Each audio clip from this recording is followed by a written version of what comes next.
Today we're going to look at some nippers. Cuticle nippers used for manicures, pedicures. Most people end up having them replaced. They'll get dull, bent at the tip, something like that, and they'll just replace them. Well, I sharpen them. I can repair most tips, but we're going to look at how good a job I can do with that.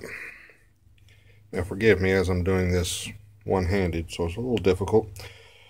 If you've got a nice sharp pair of nippers, you should be able to cut paper and hear a little snap. Well, all we're getting is a little crunch of this spring handle here. But see if I can get a little closer so I can show you and hold the paper at the same time.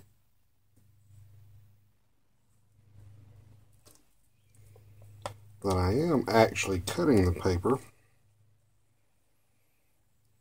It's quite difficult to get this thing to stay focused at that level. Alright, there. It is actually cutting the paper, but it's only cutting it about halfway up. So the tip is very dull. Let's see if we can't get these sharpened up. As you can see, I finished sharpening the nippers. I've got the spring handles back on and everything. I can't do anything about the paint missing or anything like that. That just goes along with it. But most of them don't have paint on them anyway. So what we're listening for is a nice crisp snap. I'm not sure if you'll be able to hear it on the video or not. And we want the nippers to peel away from the paper without pulling the paper at all. So let's try it out and see what we did.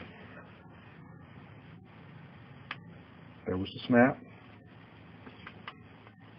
and pulled away cleanly without ripping or tearing. Snap, and pulled away. Alright, so that's one sharp pair of nippers ready to go. I also look at the tips, because after a while these tips can start to blunt a little bit, and I'll reshape them a little bit if they need to, but these are still in excellent shape. So they'll be good to go. Give them back to the customer and everything will be great.